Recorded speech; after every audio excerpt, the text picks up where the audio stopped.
సృష్టికర్త అయిన యేసునామంలో శుభములు పలుకుతూ ఈనాటి బంగారు పరిగా మనను ధ్యానిస్తూ ఒక చక్కని అంశాన్ని మరి ప్రభు వాక్యంలో నుంచి చూసుకుందామండి. అక్షయమైనవి ఏంటంటే ధనము అంటే మనం ఇతరులకి పంచిచ్చిన ధనమే అక్షయమైంది. విత్తనము అంటే దేవుని మాటలు అవి అక్షయమైనవే కదా. మరి ఆత్మ సంబంధమైన శరీరము అది అక్షయమైంది. దేవుడిచ్చే కిరీటము ఘనత అక్షయమైంది. మరి మన అలంకారంగా ఉండే మన మంచి స్వభావము అది నీ దేవుని దృష్టిలో అది అక్షయమైంది. మరి స్వర్గరాజ్యము ఫైనల్గా ఆ స్వాస్యమైంది మనకి. అది అక్షయమైనటువంటి అనుభవం. అయితే మన జీవితాల్లో మరి ఎన్నో కొన్ని ఆత్మీయ సత్యాలని మనం లోక సత్యాలని కూడా మనం గమనించుకోవడం కూడా చాలా అవసరమే. మరి మంచితనంగా ఉండాలంటే మన స్వశక్తితో మాత్రం కుదరదు. మనం అందము మోసకరము సౌందర్యం వ్యర్థము యెహోవా భయభక్తులు కలిగి ఉండాలనుకుంటున్నాం కదా. అందమైనది ఎప్పుడు ఆశపడుతుందట, ఇష్టమైనది కష్టపడుతుంది. కష్టాల్లో, బాధల్లో, ఇష్టాల్లో అన్నింటిలో కూడా దేవుని చిత్తం ఎరిగితే అది నిజంగానే మనకి ఇష్టమైనదిగా కష్టం లేకుండా దేవుడికి అనుగ్రహిస్తాడు. అయితే తగిలిన ప్రతి గాయము జ్ఞాపకం గుర్తుపెట్టుకోవాలి అనేది అదొక బాధే. ఆ తగిలిన ప్రతి గాయాన్ని పాఠంగా మార్చుకుంటే అది మార్పు. గుండె గాయాల్ని మాన్పగలిగిన దేవుడు, ఆయన రక్తంతో మన గాయాల్ని తుడిచే దేవుడు. మరి ఎందుకనగా మరి ముళ్ళును తొక్కితే కాలు బాధపడితే అక్కడ ఉండిపోకుండా జాగ్రత్తగా నడవటం మొదలు పెడతాం కదా. కొన్నిసార్లు మనకు కలిగిన బాధలు మనం సరిచేసుకోవడానికే దేవుడు సిద్ధపరుస్తాడు. అబద్ధంతో మొదలైంది ఏది ఎక్కువ రోజులు నిలవదు. అది స్నేహమైనా సరే, జీవితమైనా సరే. మన నోటిని 2 చోట్ల అదుపులో పెట్టుకోవాలట. ఒకటి తినేటప్పుడు, 2 మాట్లాడేటప్పుడు. మొదటిది ఆరోగ్యం కాపాడుతుంది, రెండవది బంధాలని కాపాడుతుంది. మరి అందుకని మన మనం మనం మాట్లాడే మాట రుచికరంగాను, ఇతరులకు హితవుగాను, మరి మంచి మాటగా మనకి సమయోచితంగా మాట్లాడే మాట వెండి పళ్ళల్లో ఉంచిన బంగారు పళ్ళ వంటిదన్నారు. దుర్మార్గుడితో స్నేహం పనికిరాదు, విరోధం కూడా పనికిరాదు. మనం చూసి చూడనట్టుగా ఉదాసీనంగా ఉండటమే నేర్చుకోవాలి. ఎప్పుడు చిరునవ్వుతో ఉండేవాళ్ళు ఆనందంగా ఉంటారు. ఎందుకంటే ఆనందంగా ఉండేవాళ్ళు కూడా ఆరోగ్యంగా ఉంటారు. అందుకని rejoice in the lord always, again I say rejoice. మరలా చెప్పుద్దు ఆనందించుడని. జైల్లో ఉండి కూడా మరి పౌలు చెప్పాడు కదా, ప్రశాంతంగా జీవించాలనుకుంటే ఎదుటివారు మారాలి అనుకుంటాం. కానీ మనం మార్చాలని కానీ మనం ప్రయత్నించే పని కాకుండా మనమే మారాలి. కాలికి ఏమి గుచ్చుకోకుండా ఉండాలంటే మనమే చెప్పులు వేసుకుంటాం. రోడ్డంతా తివాచి పరుచుకోలేము. మనమే సరి చేసుకోవాలి. ధనం మీద ఆశ పరిగే కొద్దీ ఆరోగ్యము, బంధాలు, ప్రేమ, ఆప్యాయతలు అన్నీ దూరం అయిపోతాయి. మళ్ళీ మళ్ళీ తప్పులు చేసేవాడు అమాయకుడు, ఒక తప్పును మళ్ళీ మళ్ళీ చేసేవాడు మూర్ఖుడు. తప్పులే చేయని వాడు ఏమి ప్రయత్నించకుండా ఉండేవాడు. కానీ మనం సరి ఆచి తూచి మరి మాట్లాడటం కూడా నేర్చుకోవాలి. తమకు తెలియకుండా తప్పు చేసి తనకు తెలిసి ఆ తప్పు సరిదిద్దుకునేవాడే మనిషి. మన తప్పుని పశ్చాత్తాపంతో ఒప్పుకోవాలి. ఏనుగు తన దారిలో వెళ్ళేటప్పుడు చిన్న ఎలుక ఎదురైనా ఆగుద్దట. దాని దయాగుణమే కానీ బలహీనత కాదు. అలాగే మంచివాడు ఎవరిని అన్నా పట్టించుకోడు. అది వాడి గొప్పతనమే కానీ చేతకంతనం కాదని గ్రహించాలి. ఇది నాన్న క్రమం ఎలా జీవితంలో ఉండాలి అనేది ఆరంభిస్తూ మరి పరలోక ప్రార్థనలో ఉండే గొప్ప ఔన్నత్యాన్ని 10 అమూల్యమైన అనుభవాల్ని మనం నేర్చుకుందాం. ఈ జకరియా లూకా 1:8 క్రమంగా యాజక ధర్మం జరిపించాడు. మన జీవితంలో క్రమం ఉండాలండి. చక్కగా శ్రద్ధగా వినాలి, శ్రద్ధగా పనిచేయాలి. మరి పనిలో కూడా నిపుణత చూపించాలి. కుటుంబ గృహ నిర్వాహకత్వంలో క్రమం చూపించాలి. మరి మన నడవడికలో, మన ఆలోచనలో, తీరుతున్నలో కూడా క్రమం పాటించాలి. ఏలియా కూడా బలిపీఠం కట్టేటప్పుడు ఎంత చక్కగా అంత పడిపోయినా దాన్ని చక్కగా సమర్చి పెట్టాడు. అలాగే చీమ దగ్గరికి వెళ్ళి నేర్చుకో క్రమం అన్నారు. సృష్టిలో మరి సూర్యుడు, చంద్రుడు, గ్రహాలన్నీ కూడా ఎంత క్రమంలో ఉన్నాయి. మరి 5 రొట్టెలు చిన్న చేపలు పంచేటప్పుడు 5 దాదాపు 20,000 మందే ఉంటారు. వాళ్ళ పంక్తులు తీరి సరిగ్గా కరెక్ట్గా 50 మంది లైన్లో ఉండేటట్టుగా చూసి మళ్ళీ మిగిలిపోయింది. గంపలు కూడా ఎత్తబడింది. మరి ఉదయాన్నే కూడా ఎలా క్రమంగా లేవడం, పనులు చేసుకోవడం, వ్యర్థమైన చూడకుండా మరి మరి ఉండాలి. కానీ పిల్లల కాకులకు కూడా దేవుడు ప్రార్థిస్తారు. పొద్దున్నే అవి కూడా స్తుతిస్తాయి. బైబిల్ చదవటంలో క్రమం. 1 తిమోతి 4:12 నీ ప్రవర్తన ప్రేమలో విశ్వాస సంబంధమైన జీవితంలో క్రమం అన్నాడు. ఎఫెసీ 5:15లో, కొలస్సీ 4:5లో సమయపాలన క్రమం పాటించాలి. సమయం సద్వినియోగం చేసుకోవాలి. ఖర్చు పెట్టడంలో శ్రమం, తినటంలో క్రమం, అన్నిట్లో క్రమం ఉండాలి. సామెతలు 23:2లోను, ఫిలిప్పీ 3:19లో తిన్నా తాగిన అన్నీ కూడా క్రమమైన జీవితం, దేవునికి ఇష్టమైన జీవితం జీవించడం అవసరమైంది. మరి మన జ్ఞానం మనకు కావాలి, ఆత్మ నింపుదల కావాలి. మరి పరిశుద్ధాత్మాభిషేకం చాలా ప్రాముఖ్యమైనది మనకి. మరి ఈ రోజుల్లో మనకి ఎన్నో రకాలుగా ధనాశ ఉంటే మనం నిద్ర పట్టదు. మనకి తృప్తి కలిగి సంతృష్టి సహితమైన దైవభక్తితో తృప్తి కలిగి జీవించడానికి కూడా మనం ఉండాలి. మనం ధనవంతులు అవడానికి మరి తాపత్రయపడటం కన్నా ఆత్మీయంగా ధనవంతులంగా ఉండటానికి మనం ఆశపడదాం. దేవుడు చక్కటి ప్రార్థన నేర్పించాడు మనకి. అది ప్రార్థనలో గొప్పతనం, ప్రాముఖ్యత నేర్పించాడు. ప్రపంచవ్యాప్తంగానే ప్రార్థన చేస్తూనే ఉంటాం మనం. అలవాటు ప్రార్థనగా వల్లిస్తూనే ఉంటాం. కానీ దానిలో ఎంత అమూల్యమైన నిధి ఉందో మనం గమనిద్దాం. మరి యేసు నామంలోనే ప్రార్థించాలి. యేసు నామంలోనే రక్షణ ఉంది. ప్రార్థనలోని ఇమిడిన అద్భుత సత్యాలు తెలియకనే మనం గబగబా చెప్పేస్తున్నామేమో. జ్ఞాపకం చేసుకుందాం. శిష్యులకు వాళ్ళు బోధ చేయడం నేర్పలేదు, కానీ కేవలం శిష్యులకు ప్రార్థించడమే నేర్పించారు. ఇది 2 సందర్భాల్లో ప్రభు చెప్పిన మాట. లూకా 11:1-4, మత్తయి 6:6-15. అంతకుముందు ఏమన్నారంటే తలుపు వేసి రహస్యంగా ప్రార్థించండి అన్నాడు. తర్వాత మొదటి మాటగా పరలోకమందున్న మా తండ్రి అని ప్రారంభించాడు. పరలోకమందున్న అంటే ప్రభు పరలోకం ఉన్నాడనే నిరీక్షణ మనకుంది. మా తండ్రి అంటే వ్యక్తిగత అనుబంధం మనకుంది. యోహాను మరి ప్రార్థన నేర్పినట్టు మాకు నేర్పండి అని శిష్యులు అడిగారు. ప్రార్థన ఎందుకు నేర్పించాలో, మరి ఎలా నేర్పించాలో, మన జీవిత సత్యం విశ్వాసకి ఎంతో గొప్ప అనుభవం ఈ 10 పాయింట్లో మనం చూస్తాం. పరలోకపు తండ్రి చూడక నమ్మటం ధన్యులు. అది విశ్వాసమే కదా. చూసి నమ్మటం కన్నా పరలోకమున్న మన తండ్రి అంటూ ఉన్నాడు అని నమ్ముకోవడం ఎంత గొప్ప అధికత. మొదటి మాటలో మరి పరలోకం తండ్రి ఉన్నాడు, పరలోకం ఉంది, అది నమ్మాలి. అదే విశ్వాసం, నిరీక్షణ వారిగా ఉండాలి మనం. మరి క్రీస్తుని మృతులు లేస్తాడని దశలోని పత్రికలో అది నమ్ముతున్నాం మనం. అందుకనే ఇన్ని మరణాలు ఎదుర్కొంటున్నా సరే ఇంత నిబ్బరంగా ఉండగలుగుతున్నామంటే ఆ నిరీక్షణ ఉండబట్టే కదా. బ్రతుకుట క్రీస్తే, చావైతే లాభం అన్నాడు. ఎవరు నిరీక్షణ క్రైస్తవులకు ఉంది. క్రైస్తవులకున్న వ్యక్తిగత సంబంధం మా తండ్రి అని పిలుచుకుంటున్నాం. ఈ లోకంలో ఎవరో పక్కింటికి వెళ్ళి నాన్న అనలేం కదా. మన ఇంట్లోనే మన నాన్న అంటాం. అలాగే ఆత్మతో మరి ఆత్మీయంగా క్రీస్తు రక్తంలో కడుగబడి పుట్టిన మనము మన తండ్రిని మనం పరలోకపు తండ్రి అని పిలుస్తాం. మరి మన ఇహలోకమైన తండ్రి బిడ్డలకు ఏ రకంగా వాళ్ళ యొక్క ముఖ కవడిలు ఉంటాయో అలాగే వాళ్ళ ఆత్మీయం ఉండే తండ్రి యొక్క ప్రేమ, జాలి, కనికరం, ఆ లక్షణాలు అన్నీ కూడా మనలో కూడా ఉండాలి. అదే కోరుకుంటాడు. అందుకు మనం సొంతం చేసుకుంటాడు మనల్ని. మరి ఆ రకంగా రెండో మాటగా మరి నీ నామం పరిశుద్ధపరచబడుగాక. నీ నామము ఎంత గొప్ప నామం అండి మంది.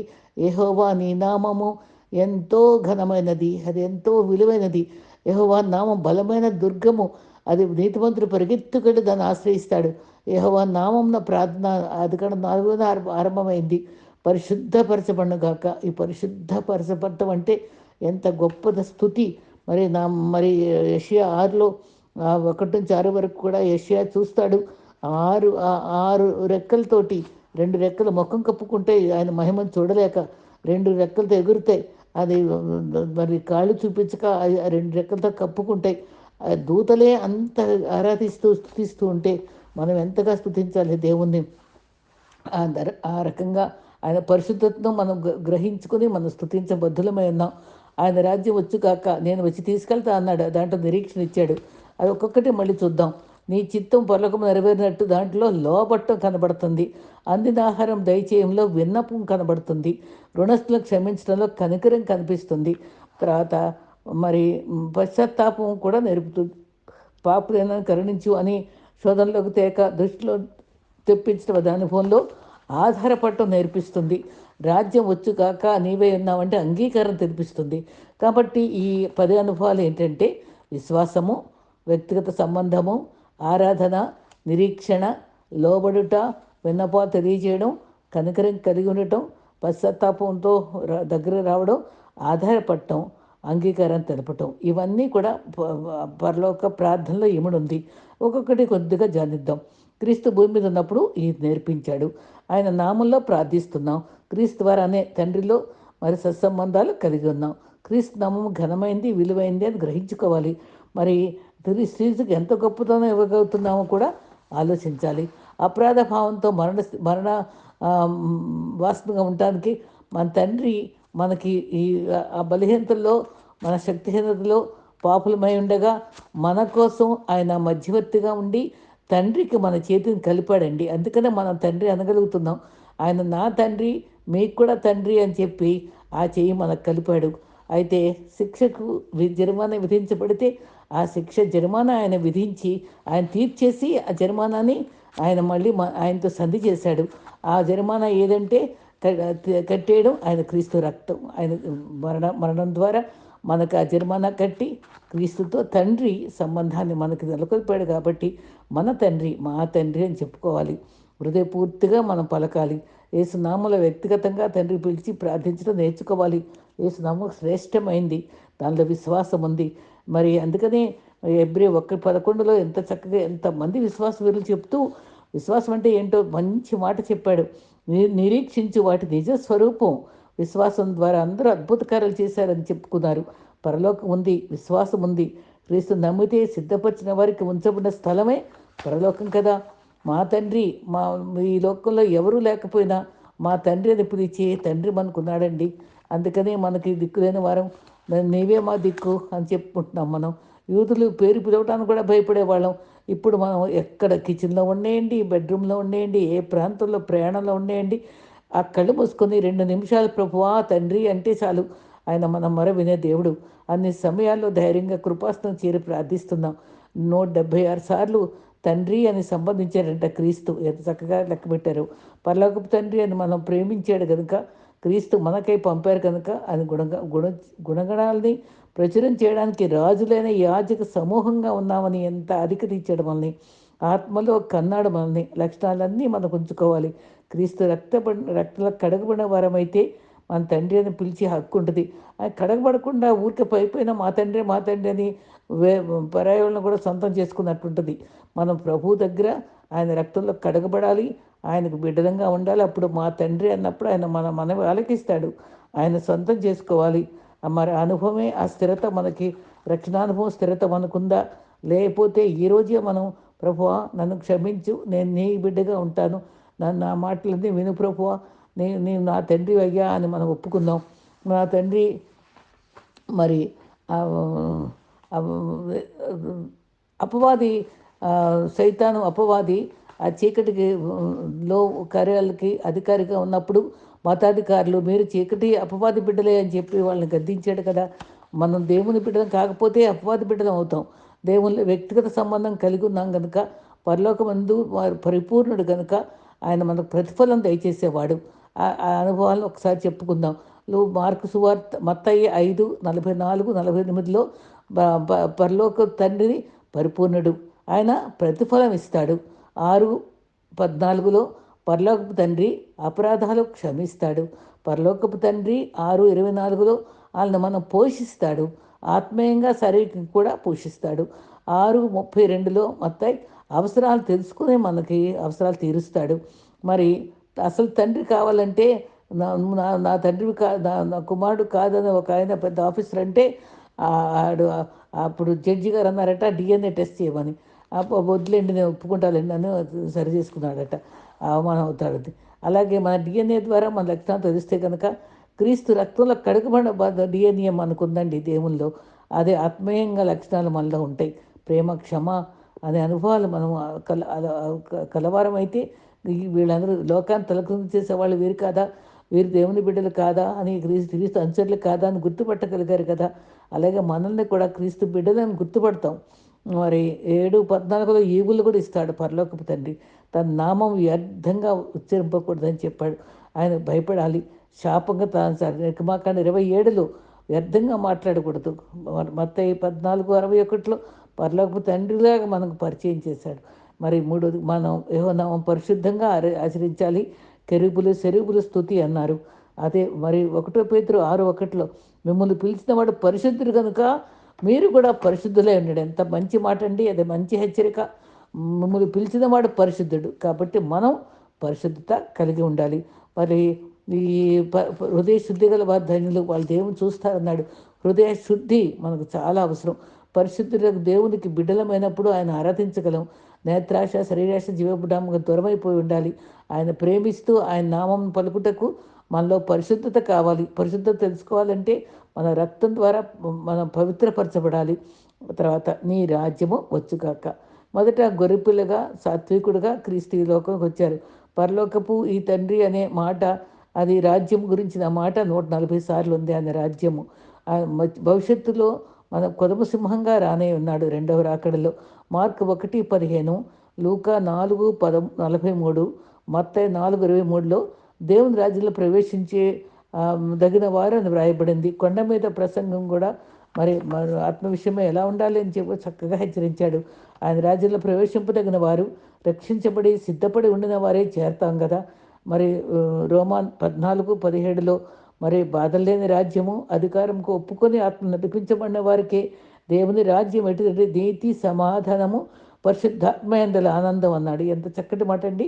దేవుని రాజ్యము భోజనము కాదు, భోజనం కాదు, కానీ నీతి సమాధానము పరిశుద్ధాత్మ ఎందలే ఆనందం. వీటికై మనం సిద్ధపడాలి. ఆయన రాజ్యం వచ్చుకాక ఊరికే మాట్లాడటం కాదు, నీతి సమాధానం పరిశుద్ధాత్మ ఆనందం నిండుగా మన హృదయాల్లో ఉండాలి. అది గుర్తుపెట్టుకోవాలి. నిరీక్షణ కలిగిన జీవితం, నీ చిత్తం నెరవేరినట్లు పరలోకము నెరవేరును కాక అంటే లోపట్టు నేర్పిస్తుంది. మీ రాజ్యం మన మధ్య ఉందన్నాడు. మరి యేసు నామములో ప్రార్థిస్తే దేవుని రాజ్యం అయిపోద్ది కదా. ఇద్దరు ముగ్గురు ఎక్కడ కూర్చుని ప్రార్థిస్తే ఆయన ఉంటాడు, అదే రాజ్యం. దేవుని మన మధ్య ఉన్నాడు. అదే చిన్న మంద భయపడకన్నాడు. ఇద్దరు ముగ్గురు మధ్య ఉంటే పరలోకంలో దూతలు ఆజ్ఞను నెరవేర్చే వారిగా ఉన్నారు. మనం కూడా ఆజ్ఞ నెరవేర్చలేకపోతున్నామా? గుర్తుపెట్టుకుందాం. సమస్త సృష్టి, ప్రకృతి, సముద్రం, చేపలు, పురుగులు, తుఫాను ఆజ్ఞ నెరవేరుస్తున్నాయి. మనం ఆజ్ఞను నెరవేర్చుకోలేకపోతున్నాం, బలహీనమైపోతున్నాం. మన ఫలము వ్యర్థంగా జీవిస్తూ మరి మన నామకార్థంగా ప్రార్థనల వల్ల ఆజ్ఞలు పాటించకపోతే ఆలోచించుకుందాం. దేవుని చిత్తాన్ని చేయడానికి ఇష్టపడదాం. దావీదు నీ చిత్తం నెరవేర్చి నాకు ఇష్టం అన్నాడు. ఆయన చిత్తం అనేక సందర్భాల్లో చూపించాడు. 1 Thessalonians 4:3లో కృతజ్ఞతగా కలిగి ఉండటమే దేవుని చిత్తము. తర్వాత యోహాను 6:40లో ఆయన చిత్తం గురించి స్పష్టంగా తెలిపారు. మరి యోహాను 6:40లో నిత్య జీవం పొందుటే దేవుని చిత్తమైనది. నిత్య జీవం పొందే తపనతో మనం ఉండాలి. దేవునికి లోబడే వారిలో దేవుడు మాట్లాడతాడు. తర్వాత అందిన ఆహారం మాకు దయచేయమన్నప్పుడు నిజంగానే మన్నా కూడా ఏ రోజుకి ఆ రోజు ఆ పదంలోనే ఇచ్చే దగ్గర అందుబాటులో అందించాడు. ప్రతి విషయము రోజు ఆధారపడి ఉండాలి. గతంలో మరి ఎంతో చక్కగా వాళ్ళని పోషించినట్టుగా మనల్ని కూడా వాక్యంతో పోషిస్తున్నాడు. మరి రొట్టె వలన కాదు కానీ ఆయన నోటి నుంచి వచ్చే ప్రతి మాట వలన మనం జీవించే మాటను కూడా క్రీస్తు చెప్పారు కదా. ప్రతి అవసరతలుగా ఆయన సమీపించాలి. ఏమి తిందామో అనే విచారం ఉండకూడదు. అందిన ఆహారం అందిస్తాడు. కాకి పిల్లలకు ఆహారం సిద్ధపరచడు, సింహ పిల్లలకు పోషిస్తాడు. 104 కీర్తన 21లో, యోబు 8:41లో కూడా చెప్పాడు. నీ వాక్యం నన్ను బ్రతికిస్తుంది, బాధల్లో నెమ్మదిస్తుంది అన్నారు. ఆత్మను పోషించే ఆహారం రోజు మెసేజెస్ కూడా ఎన్నో రకాలుగా మనకు అందుతున్నాయి. అదే మనకు ఆత్మకు పోషణ ఆహారము. మన శరీరానికి 3 పూటలు రుచికరంగా తింటున్నాం కదా. మన ఆత్మను మనం ఎండగొడితే ఎట్లా? మన ఆత్మను కూడా పోషించుకోవాలి. మనకు దేవుడు మనకి ఆత్మను పెట్టాడు కదా. మన శరీరంలో ఆత్మ ఉంచాడు. మన చనిపోయినప్పుడు మన శరీరం ఇక్కడ మట్టి అయిపోద్ది. ఆత్మ ఆయన దయచేసిన దేవుని దగ్గరికి వెళ్తుంది. దాన్ని పోషించకపోతే అక్కడ మనం వెల్తిగా ఎలా ఉంటాం? మనం అసలు అక్కడ అర్హులంగా వెళ్ళగలమా? ఆత్మను పోషణ గురించిన మన ఆలోచన మనలో ఉండాలి. దేవునికి విన్నపం చేయాలి. అపరాధములు చేసిన వారు మనం క్షమించిన ప్రకారము క్షమించండి అంటే ఆయన కనికరం అనే మనసు కూడా మనకు కలిగి ఉండాలి. బలిపీఠం వద్ద అర్పణ ఉన్నప్పుడు అక్కడ రాజీపడి సమాధానపడి మన దేవుని దగ్గర క్షమాపణ అడుక్కోవాలి. అప్పుడే మనం కూడా క్షమించబడతాం. మరి దేవుడు కరుణాహృదయుడు. ఎఫ్ఎస్సి 4:2లో కరుణాహృదయం కలిగి ఉండా అన్నాడు. సుంకర గుండెలు వాదుకొని ఇచ్చాడు. పశ్చాత్తాపంతో పేతురు తప్పు చేశాక పశ్చాత్తాపంతో మరి దావీదు పశ్చాత్తాపంతో దేవుడిని కనికరం పొందాడు కదా. మనం ఎటువంటి బలహీనతలమైనా మనం కనికరం పొందటానికి మన పశ్చాత్తాపంతో ఆయన దగ్గర చేరదాం. ఈరోజే మనం నిర్మలమైన మనస్సు కలిగి ఉండటానికి దేవుని దగ్గర ప్రార్థించుకుందాం. శోధనలోకి తేక కీడు నుంచి తెప్పించు అనే అనుభవం, ఆధారపడే అనుభవం బాధ్యతగా ఆయన తీసుకుంటాడు. కొరింథీ 10:13 నమ్మదగిన వాడు సహించగలిగిందే ఇస్తాడు, మన శ్రమలకు మించింది ఇవ్వడు, శోధనలో తప్పించుకునే మార్గం కూడా ఇస్తాడు. వృత్తాంతం 4:10 ఎబ్బేసు ప్రార్థనలో శోధనలో నుండి తప్పించన్నాడు. దేవుడు పరిశోధిస్తాడు, సైతానేమో శోధిస్తాడు. దేని నుండి శోధన ద్వారా సైతాన్ని విడదీయటం చూస్తాడు. సైతాను మరి శోధన జయించి మన ఘనపరిచి మనం దీవించే దేవుడు. సైతాన్ని ఎదిరిస్తే దేవుడు మనతో తప్పకుండా మనల్ని ఆదరించే దేవుడు. రాజ్యము, శక్తి, మహిమ నీవేమంటే అంగీకారము. ప్రభు ఆధీనంలో ఉన్నాం. దేవుడు శక్తిమంతుడు, ఆయన అధికారానికి ఒప్పుకోవాలి. నీ రాజ్యంలో నేను ఉంటాను, నీ శక్తి నాకు కనపరచు ప్రభు, నీ అంగీకారంతో నీ అడుగులు వేస్తాను అని ప్రార్థించుకుందాం. మరి యెఫ్తా ఆ జీవితంలో ఒకసారి వేశ్యగా పుట్టాడని అలా మారటానులందరూ కూడా తను దూరపరిచి తోబులోకి వెళ్ళిపోతాడు. అక్కడ అల్లరి వాళ్ళ మధ్య అలాగే ఓర్చుకుని భక్తిగా జీవిస్తాడు. ఆ తర్వాత వాళ్ళకి ఇశ్రాయేలీయులకి యుద్ధం వచ్చేటప్పటికి వాళ్ళు భయపడిపోయి, యెఫ్తా ఎంతో యుద్ధశూరుడు కాబట్టి పరిగెత్తుకొచ్చి నీవే మాకు నాయకుడిగా ఉండి మాకు యుద్ధం చేయమని చెప్తే, అప్పుడు మాకు శ్వాసం లేదు, పోవన్నావుగా, మరి రక్షించాలా, అయితే నేను మీ అందరికి ప్రధాని అవుతానా అంటాడు. తప్పకుండా అవుతావు, నువ్వు రా అని చెప్పి న్యాయాధిపతిలో 11 ప్రభు కూడా మనకి అదే అనుభవంలో పాపాల నుంచి విడిపించాడు. ఆయన నీవే అధికారిగా ఉండు ప్రభువా అని మనం ఒప్పుకోవాలి. మనల్ని రక్షించి మన యుద్ధాలు చేసే దేవుడు. అది ఆ అనుభవాల్ని మనం సమన్వయించుకుందాం. పరలోక అధికారానికి ఒప్పుకుందాం, లోబడదాం, ఆయన ముందు దీవెనలు పొందుదాం. ఇటు కృప ఆయన చిత్తంలో మరి ఎంత చక్కటి పరలోక ప్రార్థనలో ఉండే 10 అనుభవాలు కూడా మనం ధ్యానించుకుంటూ మనం హృదయంలో నమ్మకంగా నోరారా మరి అర్థవంతంగా మనం పరలోక ప్రార్థన చెప్పుకుందాం. ప్రభు కృప మనతో ఉండుగాక. ఆమేన్.